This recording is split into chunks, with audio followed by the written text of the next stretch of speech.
Problem solving is a mathematical process. Mathematics surrounds us, and very often we don't recognize that it's there. Art and I are going to have a discussion about problem solving. And Art, I see problem solving in a real kind of a rigid format, that there are 4 steps to it. You formulate the problem, you treat the problem, you solve the problem, and then you go back and review those first 3 steps. I never think of it quite that way. I probably don't even use the same words, but I agree it's important to know what the problem is before you start. And so I do that. Then I think of what are the different possibilities that would solve it. What are different ways I can go? Then I'd make a decision. I decide which one to pick. And for me, the most important part is the last step. I guess it's similar to yours. I look back and see how it worked out. They say experience is the best teacher. If I've solved the problem really well, I want to remember that. And if it didn't work out, then the next time I'm going to make a different decision and see if it comes out better for me. We do problem solving without thinking about it, and we use these 4 steps very often without thinking about it. Some of our problems are very simple. We just saw someone in a line wondering, do I have enough money to buy these items?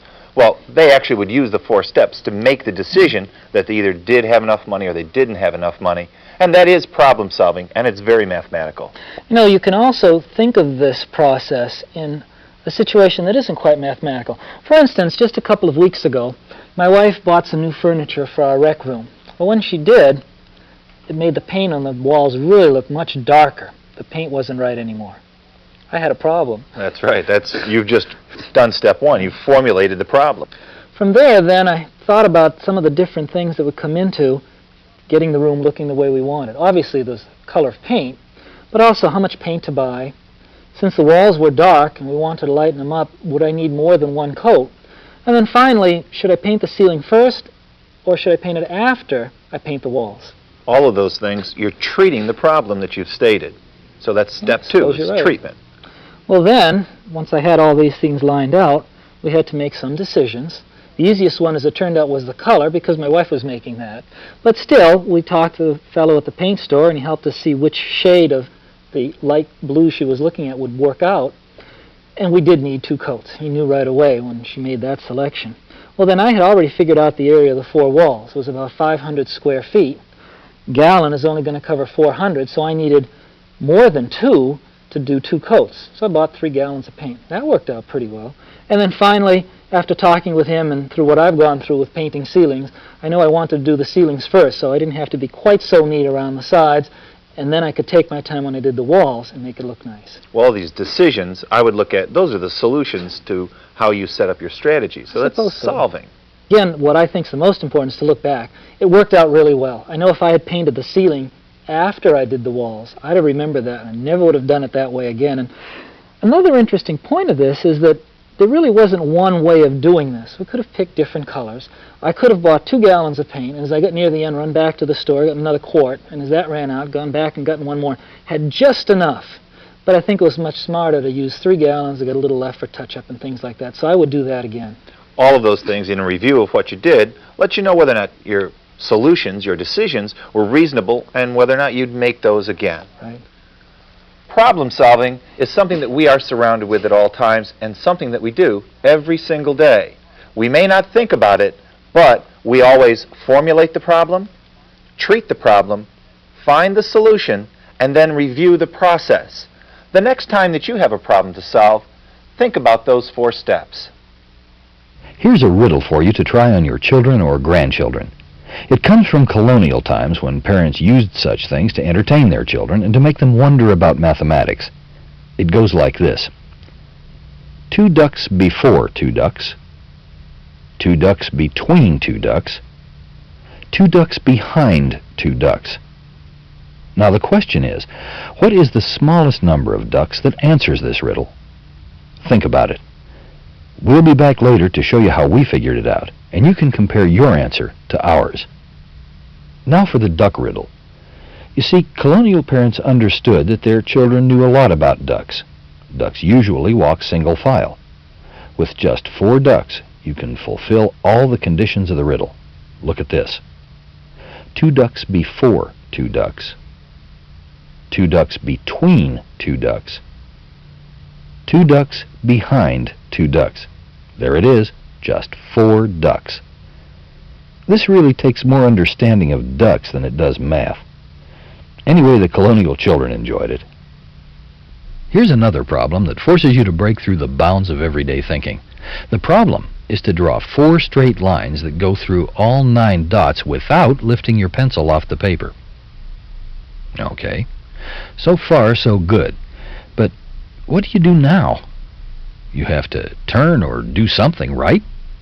Who says? Who says you can't go beyond the pattern? That's the crucial breakout. Once you know you can go outside the pattern, you're halfway home. Try to solve the problem for yourself. Remember, 4 straight lines only. Good luck.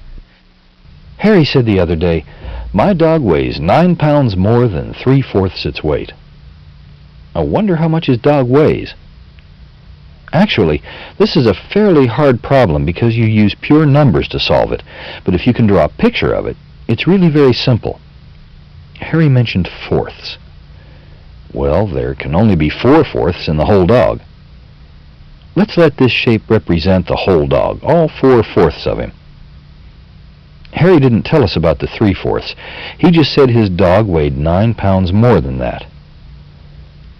That 9 pounds more than 3/4 the dog weight must be the other fourth. That's all there is to it. Since that's the case, each fourth must equal 9 pounds. Harry's dog must weigh 36 pounds. Really, Harry, you do make things difficult. But at least we could draw a picture of it.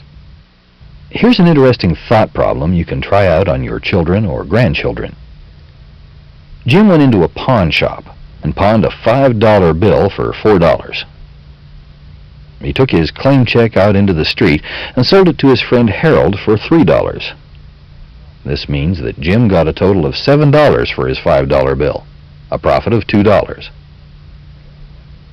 Harold took the claim check back into the pawn shop and redeemed the ticket and got the original $5 bill, making himself a profit of $2. Who loses?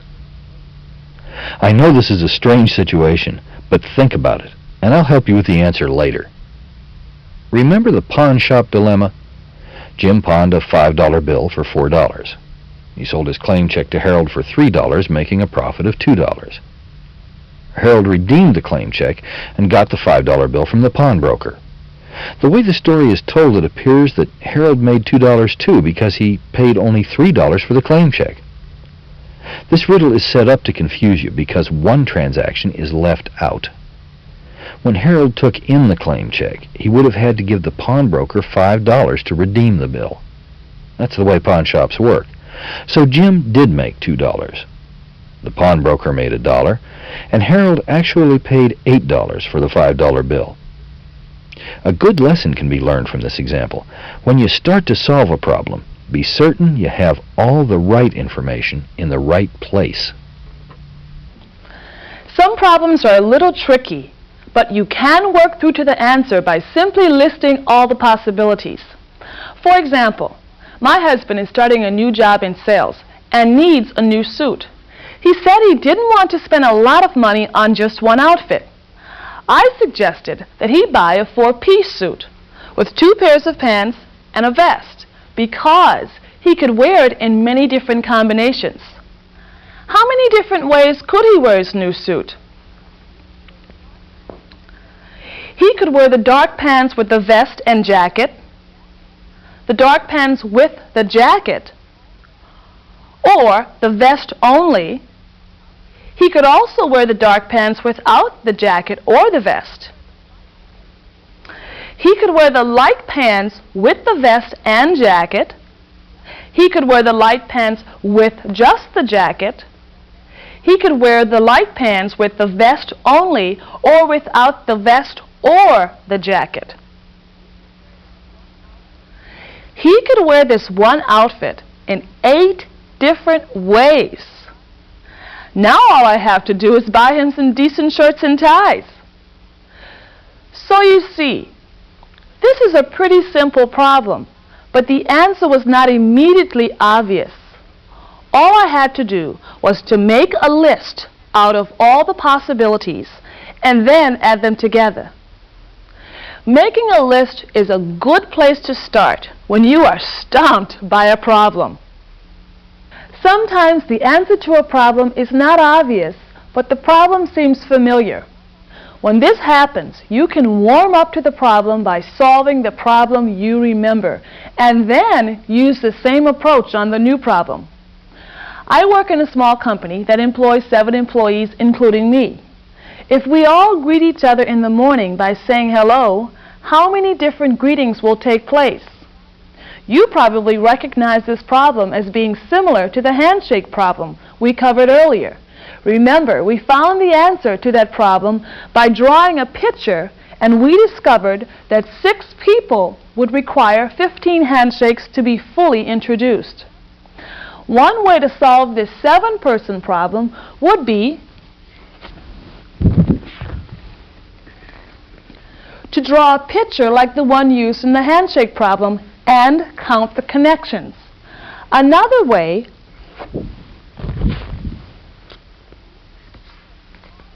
would be to look for a pattern in the answers of the simple handshake problems. This is a chart that shows the results of handshake problems. Notice how the number of handshakes increase. The increase between 1 and 3 is 2, between 3 and 6, 3, 4, 5. The next increase will be 6. How many times do you think 7 people will say hello in the morning at my job? The answer is 21, 6 more than the answer for 6 people. So, the next time you can't solve a problem, think about how it may be similar to other problems you solved in the past. The more problems you solve, the easier they become. Guessing may not sound like something you do in math, does it? Well, the strategy of guess and check is a good way to find the answer, as long as you have some kind of plan in mind. This weekend, I'm going to enter an archery tournament. We decided to make the contest a little more interesting this year. So instead of trying to shoot all the arrows into the bullseye, we decided to use the whole target. This target has 9 points in the middle, 6 points in the red, and 2 points in the blue. There are no points on the outer ring. The winner in the tournament will be the person who scores exactly 34 points with the least number of arrows. How many arrows do you think I need, and where do I need to shoot them? I'll start by shooting a 9-point arrow. And then I'll shoot another 9-point arrow, which would give me a total of 18 points. If I had another 9-pointer, I would have a total of 27 points.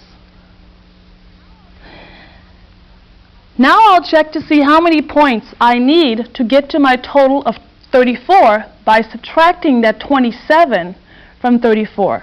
Well, I now need a total of 7 points. But this will not work because I have a 6-pointer ring and a 2-pointer, and that combination is 8 points, which is more than 7 points. So I have to try something else. What if I were to try again and I hit a 6-pointer ring? This would give me a total of 24 points. And then I had another 6-pointer ring. This would give me a total of 30 points. Let's check to see how many more points I need to get to my total of 34 points. Well, I need 4 more points. We know that we have a 2-point ring, so if I were to have a 2-pointer giving me 32 points, and then another 2-pointer, which would give me my total of 34 points. I now have 34 points here, which is exactly the total that I need. The total number of arrows that I used were 6 arrows. 2 9-pointers 2 6-pointers, and 2 2-pointers. This is a simple example of how you can just try the different combinations until you find the correct answer. The important thing is to use a plan, like starting with the big numbers first and then to check your answer.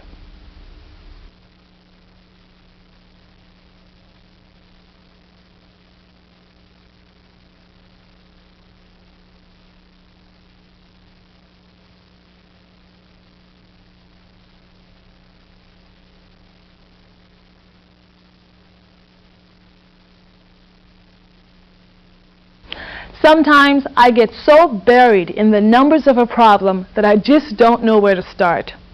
When that happens, the first thing I do is draw a picture to sort it out. Here's a problem that sounds complicated. See if you can answer it by listening carefully. A firefighter stood on the middle rung of a ladder, pouring water onto a burning building.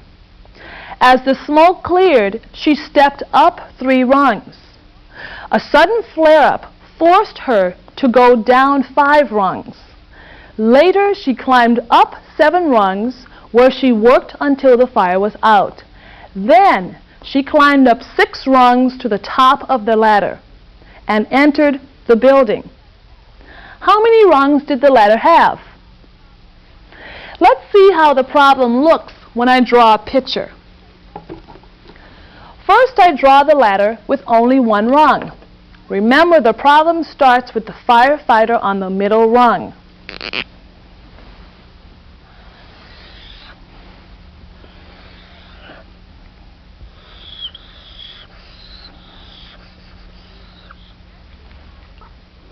Then she climbs 3 rungs.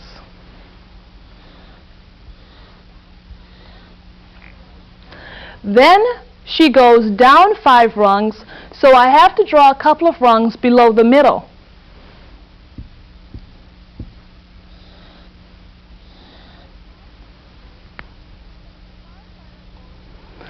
The firefighter goes up 7 rungs,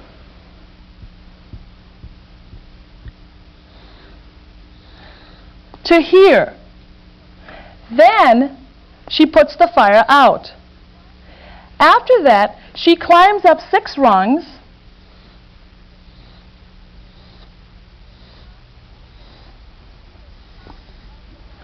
to the top of the ladder.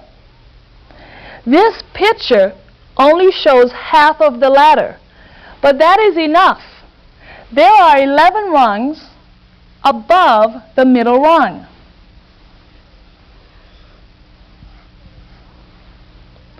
So there must be 11 rungs below the middle rung. If we were to add those together, 11 plus 11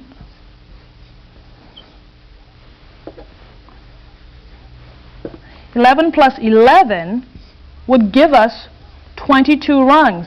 Plus, we can't forget the middle rung, which would give us a total of 23 rungs on the ladder.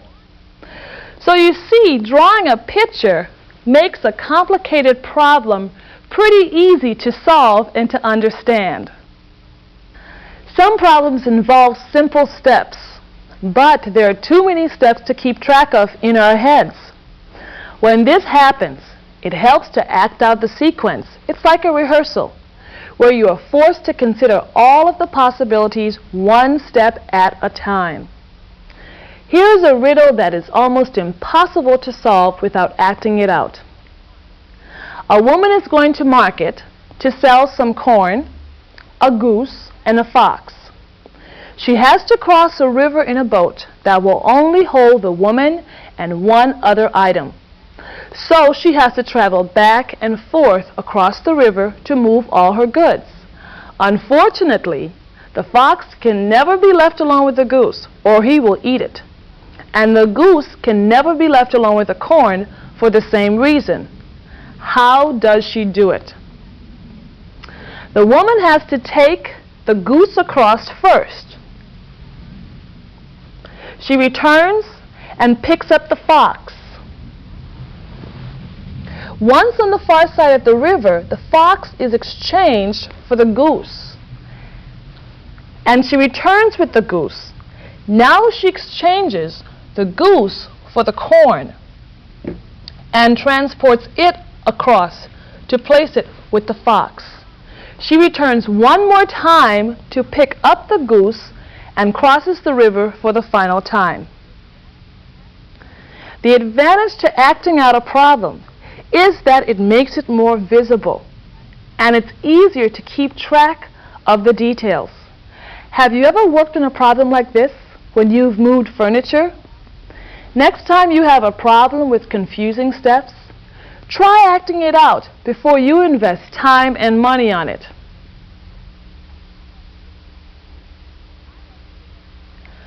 I have been asked to buy 24 pastries for a small celebration at work.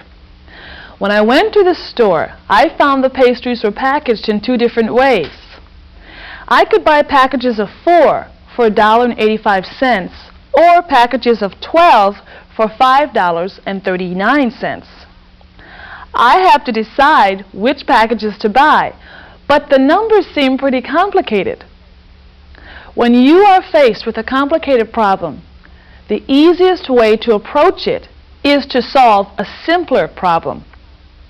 One reason this problem is complicated is that the numbers seem hard. The first thing I can do is use simpler numbers to see if that helps me understand the problem. In this case, we can think about the $1.85 as about $2. And the $5.39 package as being about $5. Now I can solve the problem. I see that I have to buy 6 packages at 4 per package to total 24 pastries. And it will cost 6 times $2 or $12. In the second case, I have to buy 2 packages at 12 per package. It will cost 2 times $5 or $10. By making the numbers more easy, I could figure out what to do with them. This strategy is also called estimation, and it's the kind of math you do most often. It's so important that you will see a lot of it in this program. Have you ever known exactly what the problem is, but then you didn't know what to do next?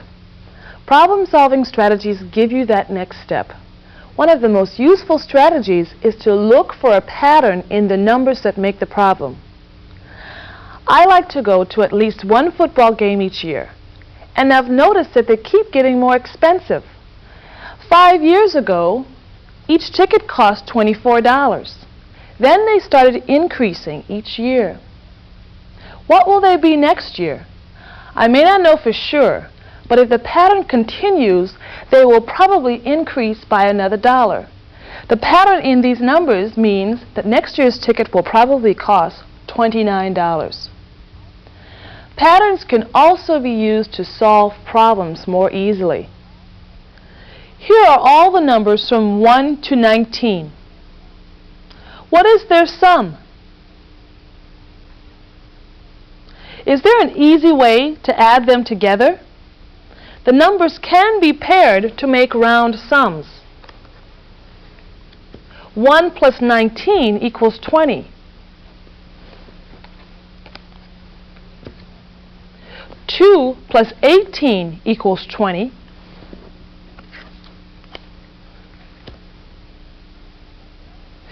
3 plus 17 equals 20.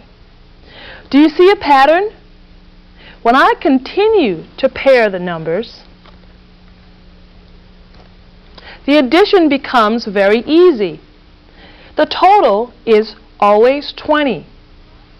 So the answer to your problem would be 20 times 9 plus the additional 10, giving us a total of 190.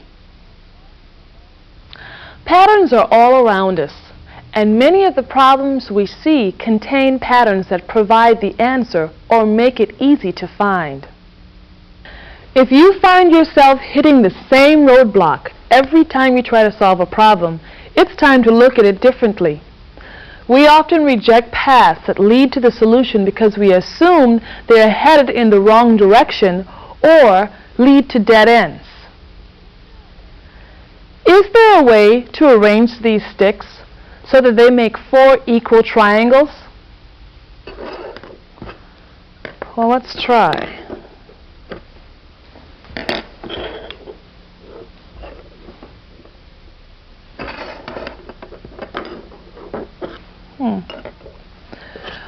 Well, at first, it doesn't appear that 6 sticks is enough. In trying to solve this problem, I'm assuming that the triangles have to lie on a flat surface. If the sticks are assembled in 3 dimensions, like this, they form a pyramid that has 1, 2, 3, 4 triangles. In order to solve the problem, I had to change my point of view and see the possibilities of using more than one surface. Here is a biology problem. Water lilies grow very rapidly and can eventually cover an entire pond. The water lilies in this pond double every day. From the time the first lily was placed on the pond until it was covered, it took 30 days. How many days did it take for the pond to be half covered? You might not think this question can be answered.